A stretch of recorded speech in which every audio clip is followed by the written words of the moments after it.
Well, hello everybody, and a very warm welcome to Silverstone for this 6th race of the season from the Seat Leon Eurocup. This race is going to take us through to the halfway point of the season.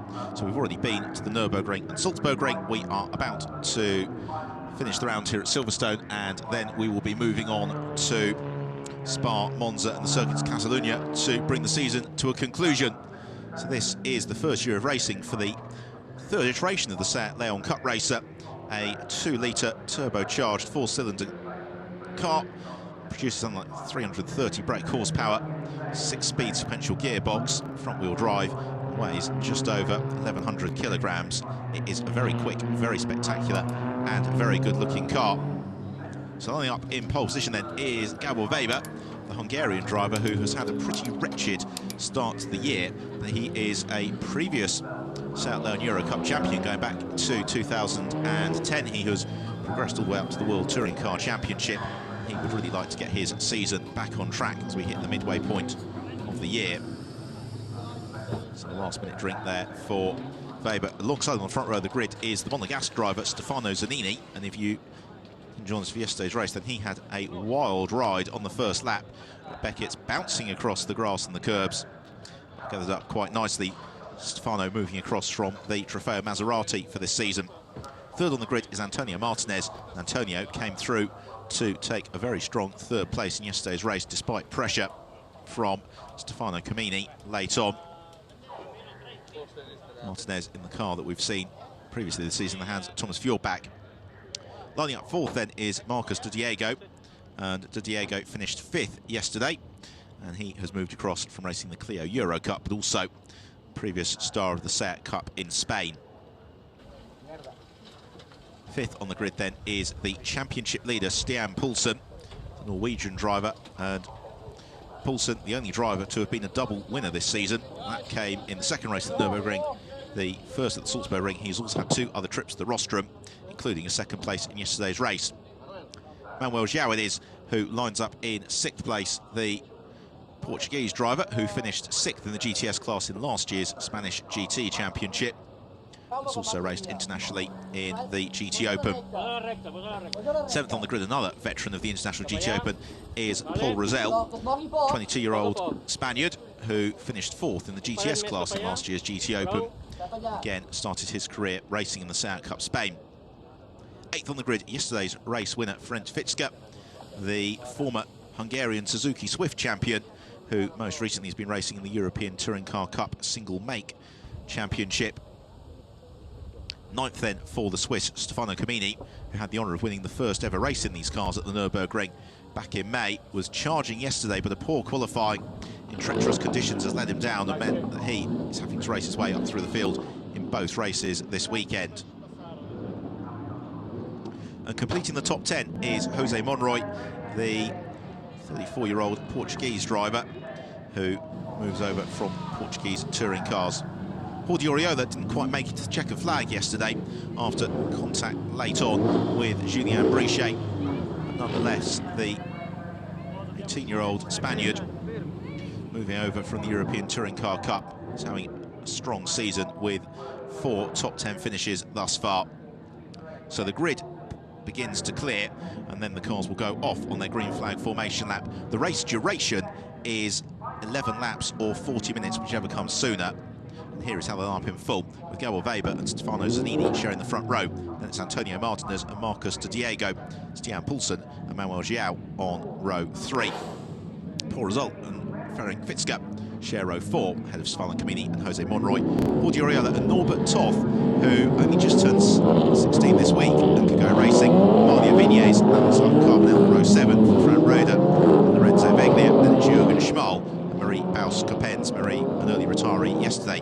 Marco Pellegrini, Nadina Buss complete the top 20 ahead of Piers Ward, the Top Gear journalist, home for Casas, and Julien Brichet, who was cast at the back of the field but raced through to very good effect and came up through the pack to finish in 8th place. So all the cars run on the slick Dunlop tyre, and they are really nice looking, these Mark III Seat Leon Eurocup racers.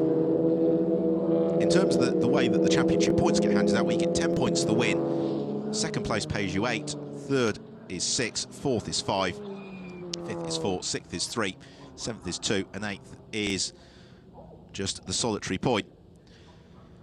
Well, it's generally a calendar for the South Leon Eurocup that takes them to some of Europe's fastest circuits. We kicked off on a very cold weekend in May on the Nürburgring Grand Prix circuit. Then, the 24th, 25th of May, we were over on the Monaco Grand Prix weekend. We were over at the Salzburg Ring in support of the World Touring Car Championship. And here on the Silverstone Grand Prix circuit, a little bit of a summer break before it all kicks off again.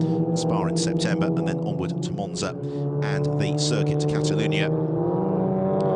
Silverstone Grand Prix circuit, a real challenge for these drivers in terms of getting the setup absolutely spot on, because we've got some very fast sweeping sections, but also some tight technical turns as well.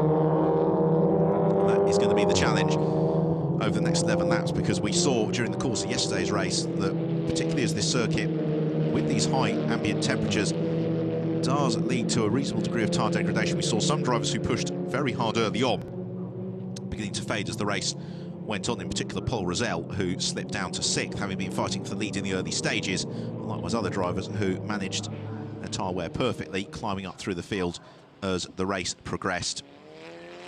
So the current version of the Silverstone Grand Prix circuit came into being in the 2011 season. This was the principal change, the addition of the Village, Loop and Aintree section. They then come onto the Wellington Straight, which has always been part of the national circuit here at Silverstone, before then coming to the end of the straight, turning left into Brooklands and around Nuffield and through Woodcote to complete the lap. So the last opportunity for the drivers just to get a sense of the track conditions today. We had qualifying on the race yesterday, and then about an hour and a half or so of the checkered flag falling, we were struck by the most gigantic thunder and hailstorm, which pretty much washed the track clean, and therefore track conditions somewhat different for the drivers today. They've not had anything like a warm-up session, literally come straight out of the assembly area to the grid, and then they've had this formation lap to prepare themselves to get ready for the race.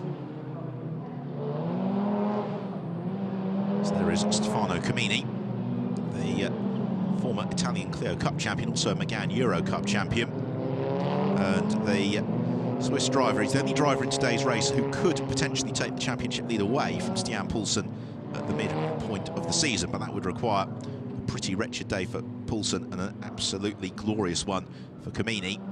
Nonetheless, we have got, I'm sure, a very entertaining race in prospect.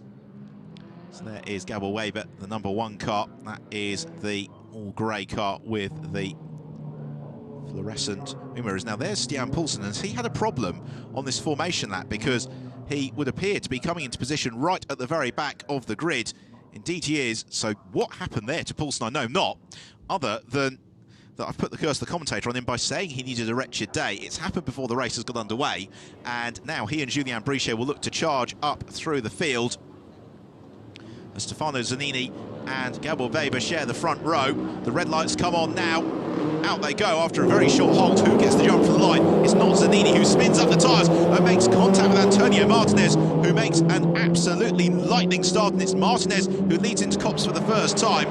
Behind it was looking very congested for third place. As Gabor Weber looks to challenge Martinez. Oh, and there's a big accident in the background. A car goes over, up and over, and I wonder if that is Julien Brichet who was involved, as Gabor Weber and Martinez make contact, and they're all sideways. Camini and Weber go sideways at Beckett's. Hopefully they won't rejoin right into the path of the traffic. Indeed they don't. But what a dramatic first lap we have had here.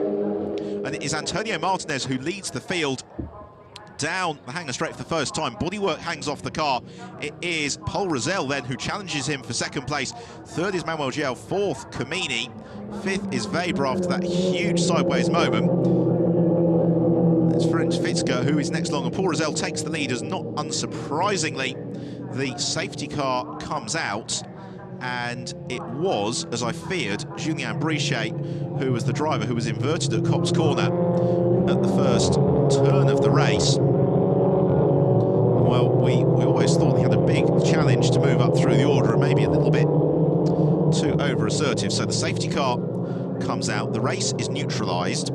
Don't forget it's 11 laps or a maximum time of 40 minutes. There is the damage to the tail of Antonio Martinez's car. And I I just wonder whether or not he may get the black and orange meatball flag and be summoned in to the pits by the scrutineers to have that attended to.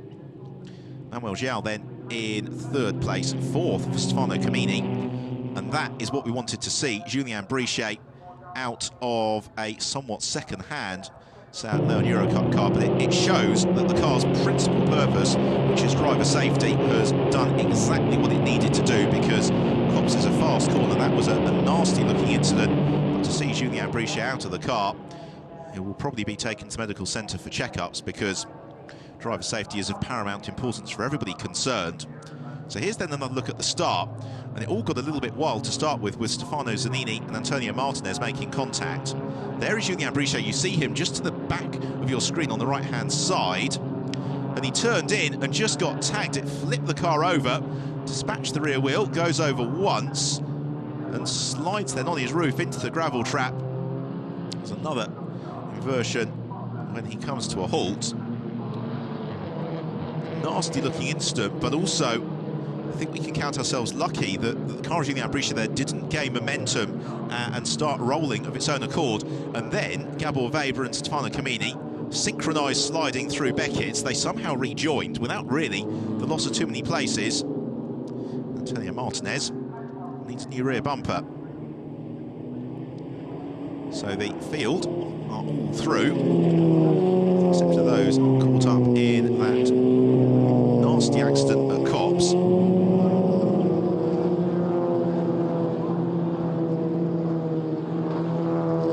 And there is the universal body language of a driver who's disappointed to be out of the race. Hand on hips.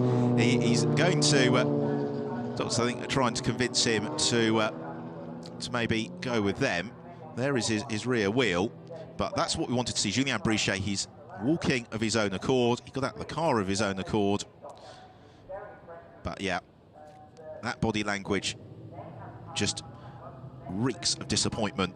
Real shame there for Julien Brichet. He came into the weekend third in the championship standings. A good race for Paul Rosell today, and also possibly Manuel Gial will see him slipping down the order. So with the safety car out, the race neutralised. I think, unless we have a particularly lengthy safety car here, we should still get the full allocation of laps under our belt. So the order is Paul Rosell leads the way. Second place is Antonio Martinez. Third place is Manuel Gial. Fourth, Stefano Camini. Fifth is Gabor Weber. Sixth is Stefano Zanini. Seventh, Ferenc Fitzger. Eighth, Audi Oriola. Ninth, Norbert Toft. And it's Marcus de Diego who completes the field. The other driver who was caught up in that first corner incident was Piers Ward, who's racing this weekend. He's a journalist for the Top Gear magazine, and is going to be writing a feature on his weekend's adventures, which I think is going to focus probably more heavily on race one now. But nonetheless, great to see Piers Ward on the grid, and I'm sure enjoying himself immensely, because you talk to any of the drivers and they will tell you just how enjoyable these South Leon Eurocup cars are to drive, and I think that is amply demonstrated by the fact that we've got a really bumper grid of cars here at Silverstone this weekend. The championship, its first season, having a very full turnout. The championship not yet at its halfway point, of course. Will be in the next half an hour or so. So the Seat Sport team consult the various timing screens. The race clock ticks downwards. The lights remain flashing on the safety car. I think that's going to be at least one more lap then behind the safety car, whilst Julien Brichet's car is safely placed onto the flatbed truck. It's not going to be the work of a moment to recover Brichet's car, because it's kind of, for the marshals, the worst of both worlds, which is a car that's deep in the gravel trap with one of its wheels missing, and therefore they'll need to get the appropriate winch across to it to lift it out of the gravel trap and then take it onto the flatbed truck and recover it. So, and once that is complete, then the race will get back underway. So there is Adina Bus, one of three lady racers that we have in the field. The fastest of those at the moment is currently the Andorran driver, Amalia Vinez, who was raced previously in the Seat Supercopa in Spain. We're also joined by Mari Baus Coppens, who was racing last season in the Peugeot RCZ Championship, which was for the electric cars in France. She finished 16th in that championship. Then Adina Bus is a a twice Hungarian Lotus Ladies Cup champion in 2011 and 2012, and like Ferenc Fitzka, started her career in the Hungarian Suzuki Swift Challenge. So here's another look at the start again, and it was a brilliant start from Stefano Zanini, but what you want to look at is the back right-hand side of your screen. There's the white car of Julien Brichet. He's to the outside, he turns across and gets tagged, and it rips the rear wheel away, and the car tipped onto its roof, sliding along. And once again, to reiterate, the safety structures on the South Leon Eurocup car doing exactly what they needed to do. It was a nasty, high-speed accident, but Julien Brichet walking away.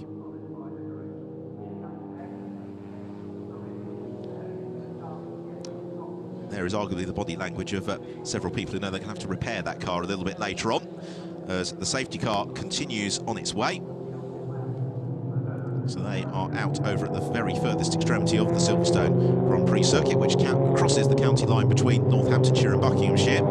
So the car's currently in Buckinghamshire, whilst we talk to you from Northamptonshire. They'll then come back across as they go past the wing pit. The Silverstone Grand Prix circuit has been through several iterations, but the core of the circuit essentially is still consistent with the circuit's origin, which was a World War II airfield perimeter road, which has provided the layout for so many of the circuits that we have in the United Kingdom, Thruxton being another good example. And then circuit first hosting British Grand Prix back in 1948. That was a very different layout. It was kind of an almost inverted diamond formation, in that they'd race down the sides of the airfield and then a series of hairpin turns back in on themselves.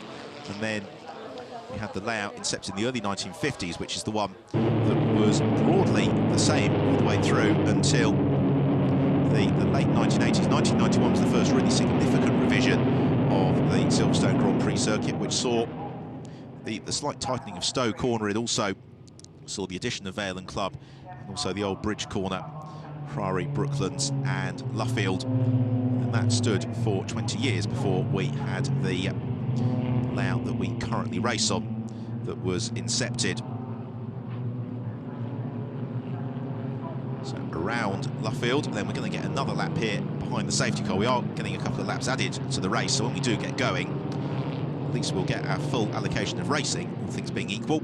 We have still got 31 minutes left on the race clock, so there's no particular concern about that ticking down for the time being, as the safety car leads them on their way. Now, I think in particular for Paul Rosell, this is going to be a reasonably pleasing state of affairs, because yesterday, as I said on the formation lap, he showed very brightly in the first half of the race, but for whatever reason, maybe he went the wrong direction in setup, but it seemed as if he was beginning to struggle as the race unfolded, and therefore slipped as the race progressed. We just caught a glimpse there of Fran Rueda, who came into the weekend 5th in the championship standings, but Fran currently down in 14th place, just in behind Alex Carbonell. There's a lot of drivers, not least Jan Poulsen, championship leader, who's marooned in 18th place and could really have done without the safety car, because he'd like to take his time to pick his way past the rest of the field, as Marcus Diego just does what he can to maintain the temperature of those Dunlop tyres. Fortunately, it looks like we are going to have the race in sunshine. There is rain forecast, which, according to my infallible smartphone weather application, suggests it's going to come in about 50 minutes' time. So we should be able to get the race done and dusted by then. It's down the Hanger Straight, the driver's just weaving around, and the safety car is making its final tour of the circuit. It's going to be coming in at the conclusion of this lap. And then, all things being equal, we should have 9 racing laps through to the checkered flag. Hopefully we won't have any other moments of drama or wayward incidents. A nice tight fight through. So there's lots of drivers, relatively speaking, a little bit out of position, who will be looking to capitalise here. Petlow still about a third lap away. As the lights out now on the safety car, it's the responsibility of Paul Rosell to pace the field. He has got Antonio Martinez and Manuel João in behind him. There is Gabor Weber, the pole sitter, who rather lost out through those opening exchanges. He slips to 5th, will look to be recovering. Stefano Zanini dropped down to 6th after the rather exuberant start from the Monegasque driver Zanini. There is Stefano in the silver and green car. He has got yesterday's race winner, Ferenc Fitzka, just in behind him. And then Oriola is next along in 8th place in the bright green number 33 car. There is already Oriola. You can't really miss him. He's got the teenager Norbert Toth just in. And then it's Marcus de Diego who completes the top 10. So with the safety car coming in at the end of this lap, it's the responsibility then of Paul Rosell to pace the field as around Luffield they go. Rosell will try and get the jump here on Antonio Martinez as we go green flag racing once more at Silverstone, and Rosell's got the jump on Martinez, but Stefano Camini was tucked in right behind Manuel João, and as they fan out along the start and finish straight, Martinez to the middle of the road, João looking almost to push him into Copse Corner with good reason, because Camini surges around the outside, takes third place, runs out of road. Will he maintain that third place into Magnussen Beckett's? Indeed he does. He may have taken second there, but for the fact that Martinez, due to the drooping rear bumper, is now driving a car significantly wider than it was intended when it left the grid. So where can Camini make the challenge? I suspect it's probably going to be down the Hanger Straight. While the Avignez and Jose Monroy do battle. The trouble here for Martinez is with that trailing trim is that these Seat Leon Eurocup cars perfectly engineered in terms of the aerodynamic potential. As soon as something's damaged, you lose out, and that's exactly what's happened as Camini snatches second position away from Antonio Martinez, as Martinez may even be shuffled off the podium here. He's got Manuel João climbing up behind him, then Gabor Weber, Ferenc Fitzka, as Norbert Toth launches the inside of Stefano Zanini, gains the position. Fran Raider looking to do much the same. Raider in the Spanish flag livery car to the inside of Jose Monroy, as another wayward moment at Copse Corner, and that was Marco Pellegrini, the Italian driver, backwards towards Beckett's. Nice recovery, gets the car stopped on the slick grass and turned around. So that is going to keep Pellegrini fairly emphatically in 21st place. Right, we've got the black and orange flag for Antonio Martinez for that trailing rear bumper, and the black and orange flag, to explain, is a mechanical black flag, so essentially it means the scrutineers have decided that that bumper is unsafe and that Martinez must come into the pits to get it attended to, either reaffixed to the car or removed before Martinez can rejoin the action. So that will be somewhat disappointing for Antonio Martinez, who'll be receiving the bad news most likely as he comes past the start and finish line at the end of this lap. For now, though, he's able to withstand the pressure of Manuel João. Then he has got the Hungarian circling in shape of Gabor Weber and Ferenc Fitzka. So 5 laps reeled off, 8 remain through Copse Corner. There is Gabor Weber, car 1, as they all travel out very wide at Copse Corner. They've got to be careful with this, because we've seen drivers getting warned and getting penalised throughout the course of the weekend for not consistently obeying the track limits. Meanwhile, out front, Stefano Camini has immediately latched himself onto the tail of Paul Rosell.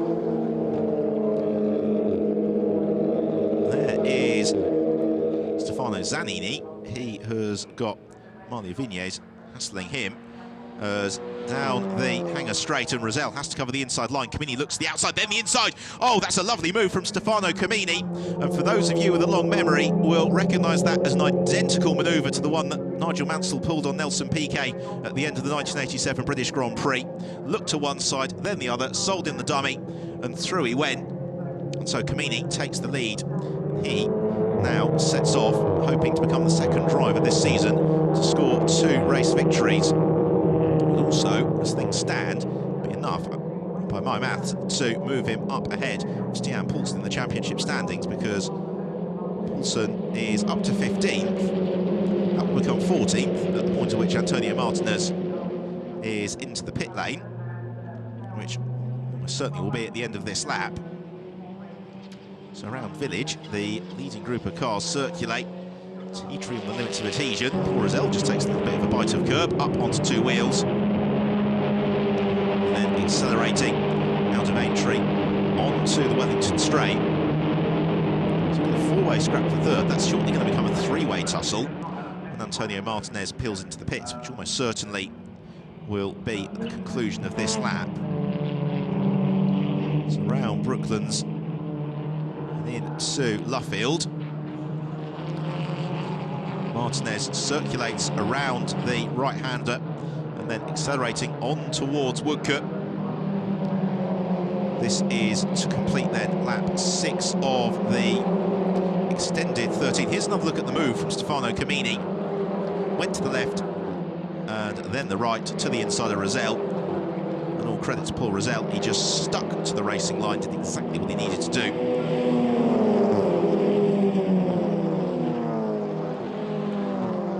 But Paul Rosell, he is now just going to be able to take advantage of the slipstream effect from Stefano Camini.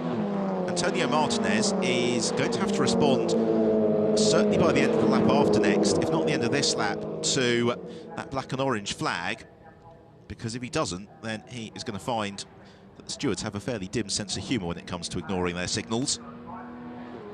Meanwhile, Manuel João busy defending from Gabor Weber, who looked to the inside, thinks about challenging to the outside at Stowe.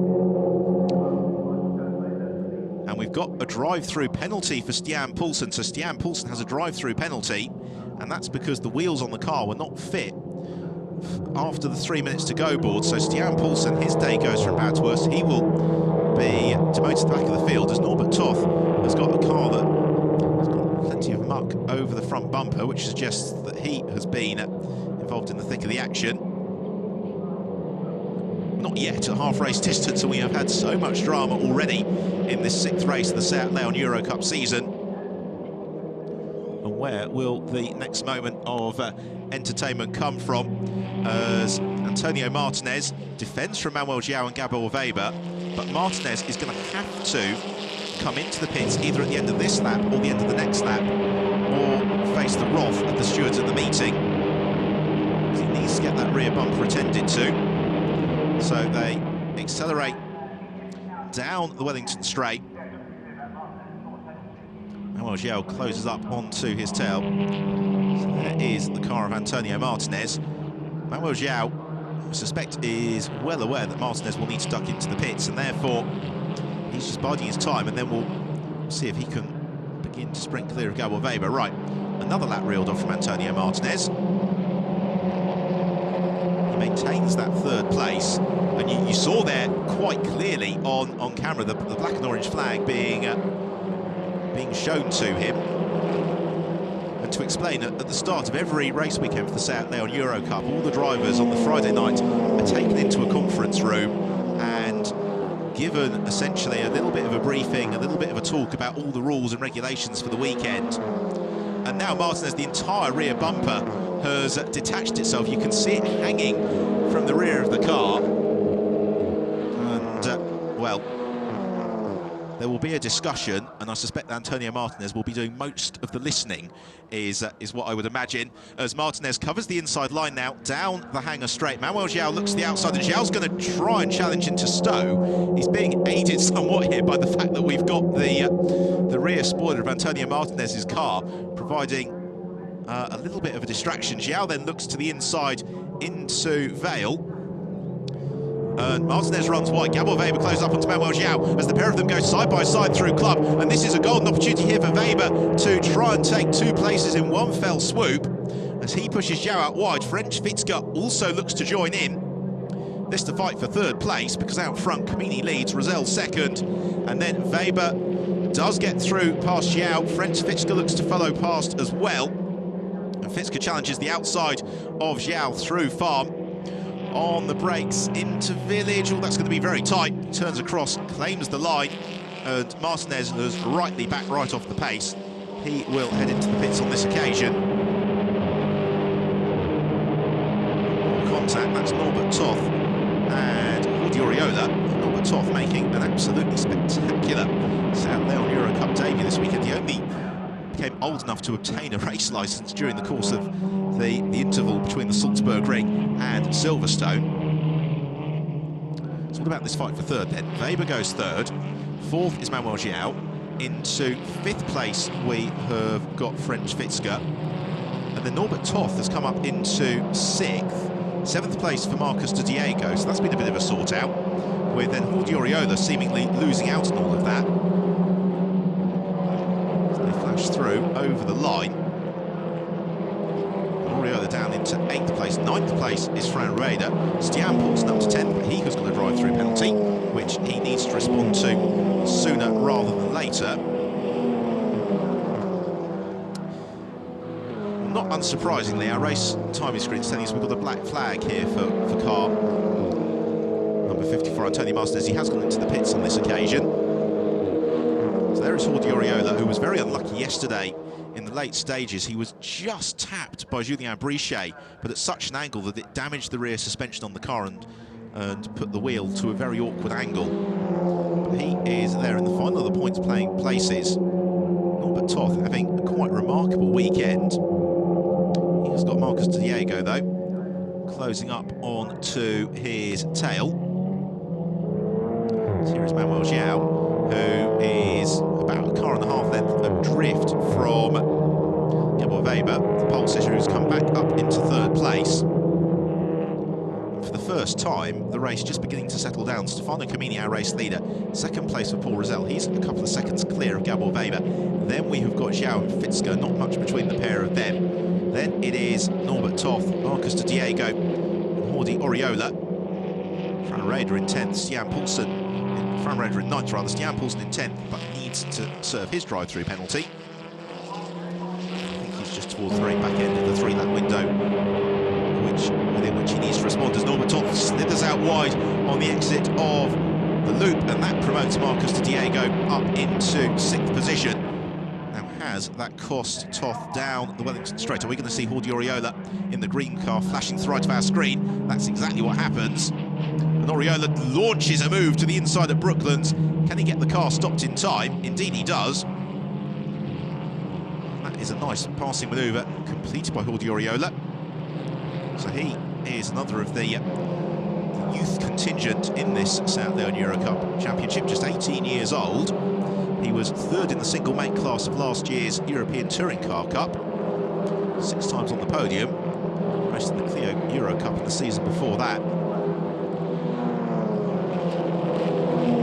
But Toth pursued behind him. They've got a charging Fran Reda and Stian Paulsen, and Stian Paulsen still not serving that drive-through penalty.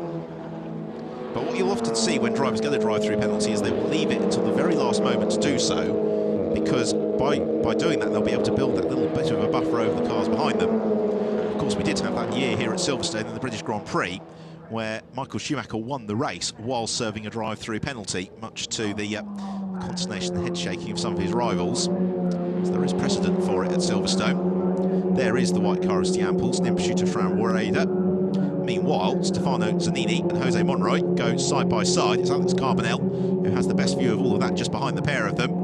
Jose Monroy swoops around the outside of Stefano Zanini. That gives him 12th place. Now this is looking like it's going to be fun because Fran Reda and Stian Paulsen are closing up onto that fairly frenetic scrap that we've got going on for 6th position, headed by Marcus Diego. In 5th place, and 2.5 seconds up the road ahead of them, is yesterday's race winner French Fitzger. He is chasing down Manuel Xiao. Xiao's car one of the best livery cars in the championship, but the standard of preparation from all of the teams and all the competitors is absolutely immaculate. These cars look fantastic. They sound great too. Stian Paulsen looks to the inside of Fran Reda. Paulsen tries to challenge, coming on to the Wellington Straight. He should come in for his drive-through penalty this lap, provided that he is fully aware that's what he needs to do. While French Fitzger in 5th place trying to challenge Manuel Xiao. There's some debris there on the circuit that they've driven through. Quite how that came to be on the track, I don't know.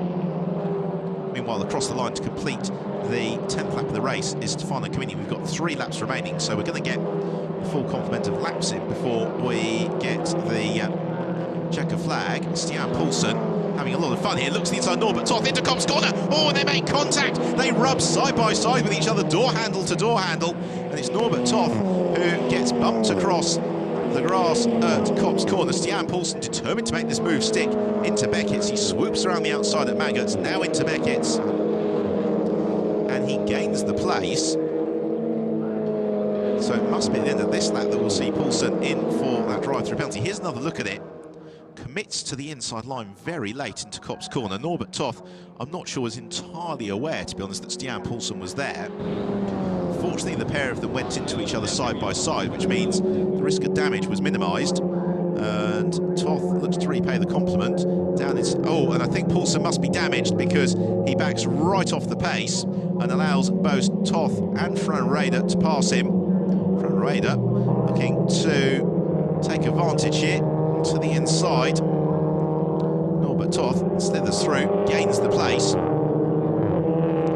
Fran Rader, another of the youth contingent, just 17 years old for the driver. He's already got 2 years of car racing under his belt, would you believe, because he's raced in the Formula Renault 2 Litre Northern European Championship, also the French Formula 4 Championship as well, before making the switch into these touring cars, because essentially this is a feeder series for the World Touring Car Championship, and that is what many of these drivers will be looking to graduate on towards. The cars, very high performance, maxing out the slipstream something like 216 kilometres an hour, which is plenty quick enough if you think about the sort of speeds that you'll achieve in your road car.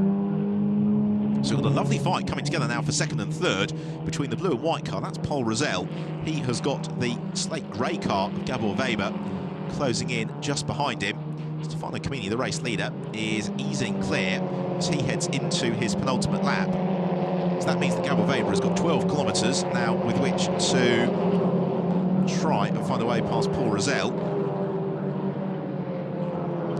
Through Kopp's corner, Weber not quite close enough, both of them running out wide, but Weber I think carries a bit more momentum onto Maggots and Beckett, but unless you're alongside by the entry, or the car in front of you has a big moment, you're unlikely to pass through this section.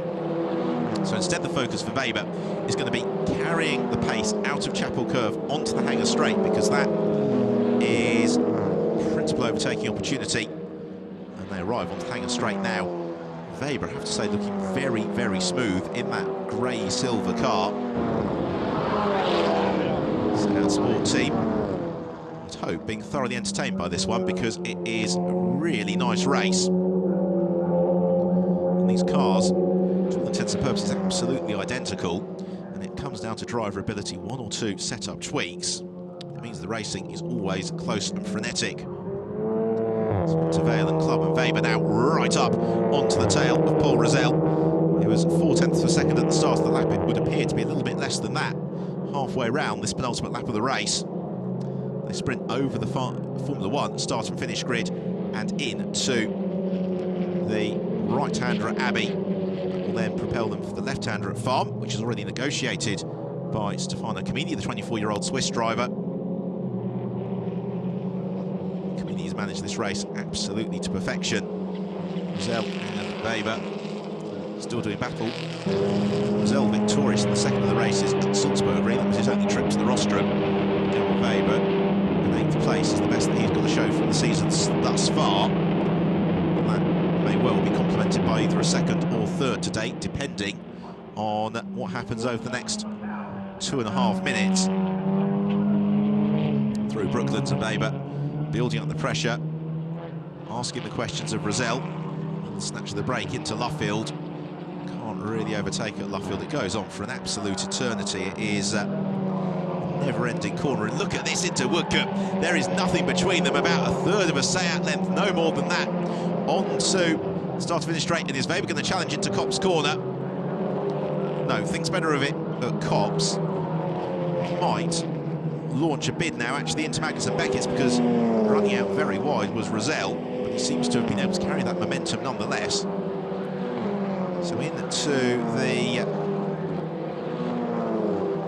Maggots and Beckett's complex. Weber needs to set up now for a good run out of Chapel Curve.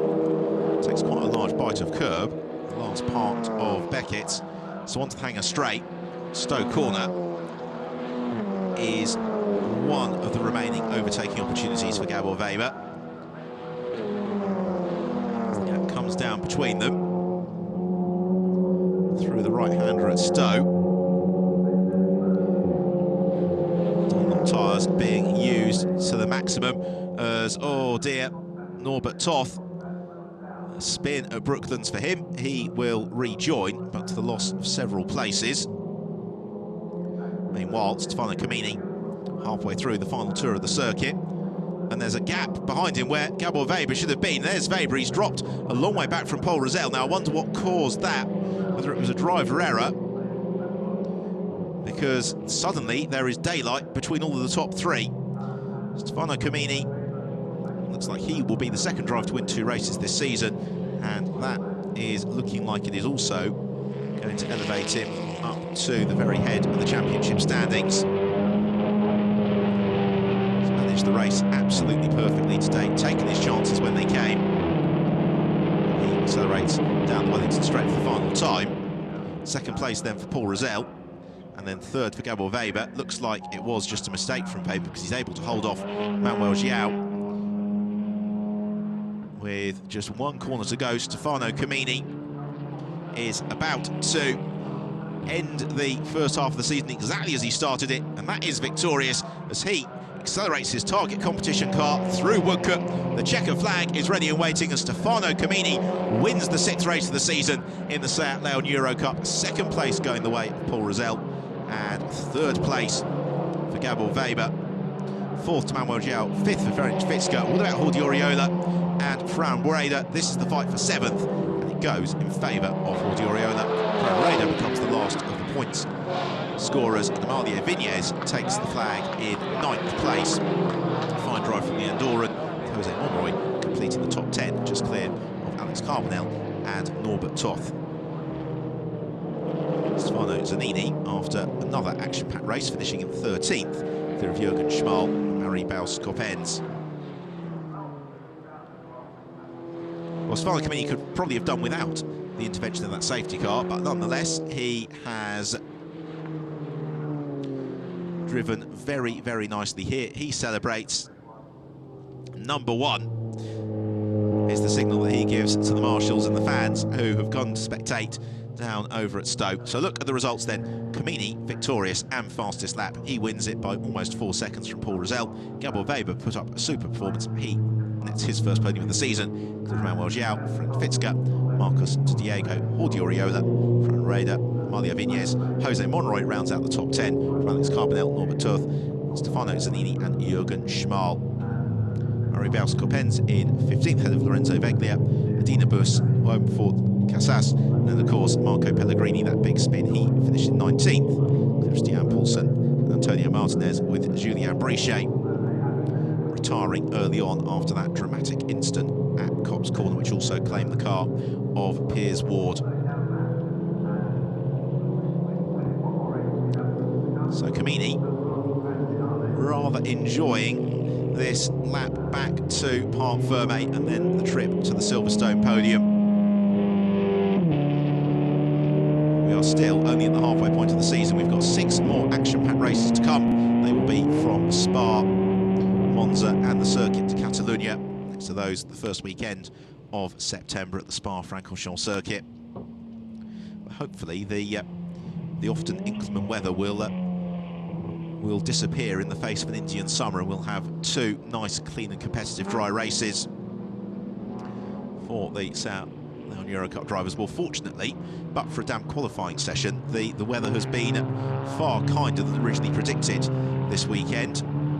The thunderstorms have arrived here at Silverstone, but they've generally come after the close of business on both Friday and Saturday.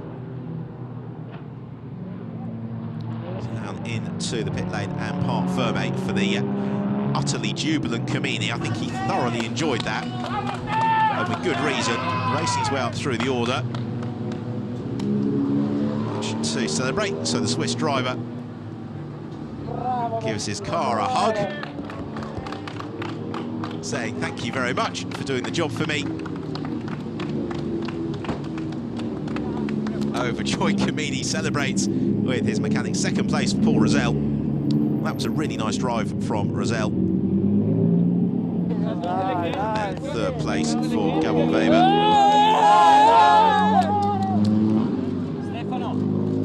You get the feeling it's not going to feel like that long a trip back to Switzerland for the target competition team or Stefano Camini. He is sure, going to be regaling fellow travellers at the airport tonight with his exploits this weekend at Silverstone. Now Weber from pole position, third place, the result. Camini celebrates with his team and well-wishers.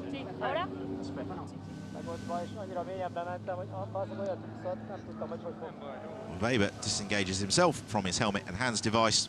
Hot work in the cockpit of these cars. It's crazy feeling. The car was perfect. We did a great job, and yesterday a little bit mistake. But today from P9 to P1 is incredible. It's perfect. The car was really easy to drive and very fast. It's your second win, and Paulsen hasn't scored, so this means you are leader of the championship. How does that feel? It's perfect. It's very nice to hear that I take the lead of the champion. But I'm really sorry for Stian, because he was yesterday very fast, and today I think too. Okay, thank you.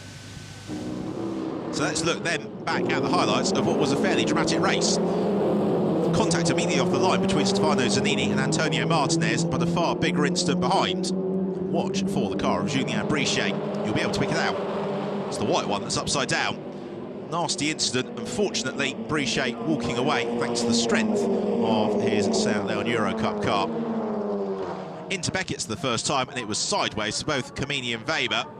How they kept it pointing in something like the right direction, we'll never know, but they did, and it didn't really cost them too much ground or time, particularly as we then had the intervention of a safety car. Antonio Martinez then got flagged into the pits after that trailing bumper. This was the move that decided the race. Camini selling the dummy to Paul Rosell and darting through to the inside at Stowe. Well, eventually Martinez had to concede defeat when the rear bumper pretty much detached itself in entirety, and it enabled Gabor Weber to get the jump on Manuel João, and that decided the final podium position.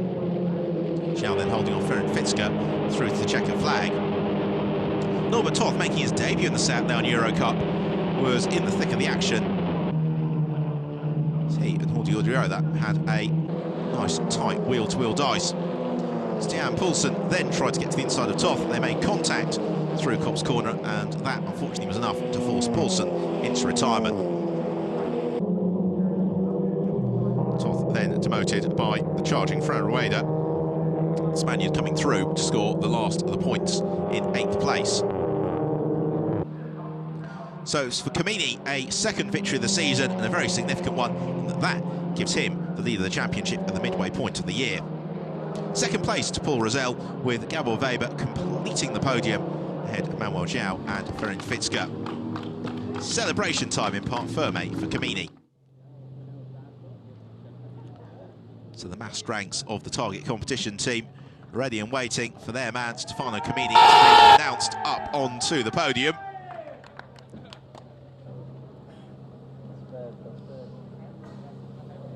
Smiles all around. It's been an excellent weekend of racing in the South Leon Eurocup, one that has given us ample entertainment. So we'll next be back in action at Spa in September. Do make sure that you join us there and in Monza and Barcelona through for the run into the season, because it promises to be very dramatic and thoroughly entertaining.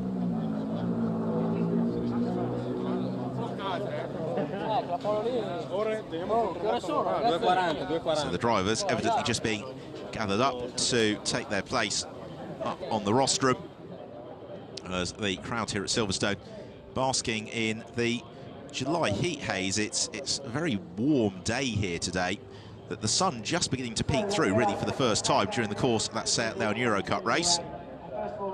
As for the fans, plenty of entertainment to enjoy. Dramatic and frenetic race in the South Leon Eurocup. So third place for Gabor Weber. Runner-up Paul Rosell.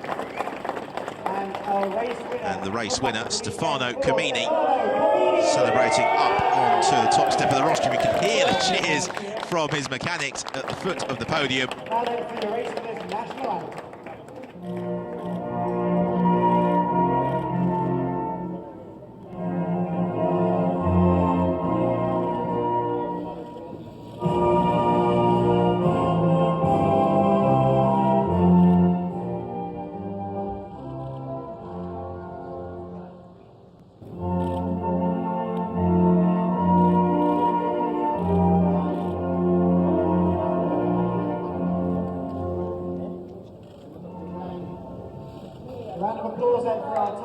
Swiss national anthem then in honour of Stefano Camini as he celebrates here at Silverstone in the South Leon Eurocup. So on to the presentation of the trophies. First of all, in third place, Gabor Weber. Runner-up, Paul Rosell.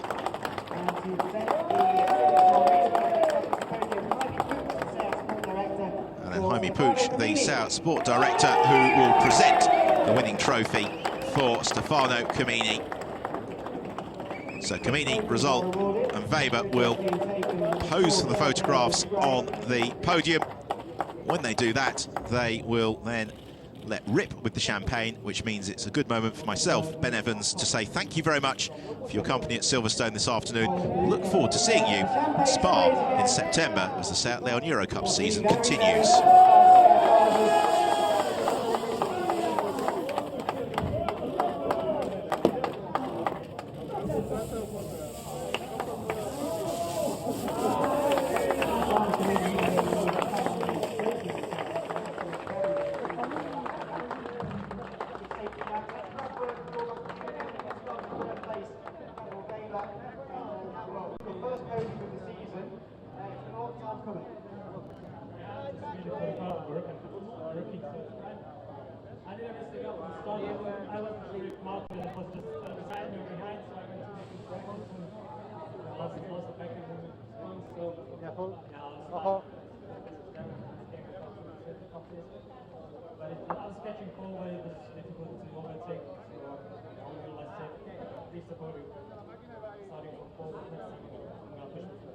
Do you think if you hadn't had that moment on the first lap, you could have faced through to final at the end? I would have drive away. That's all we get. It's me,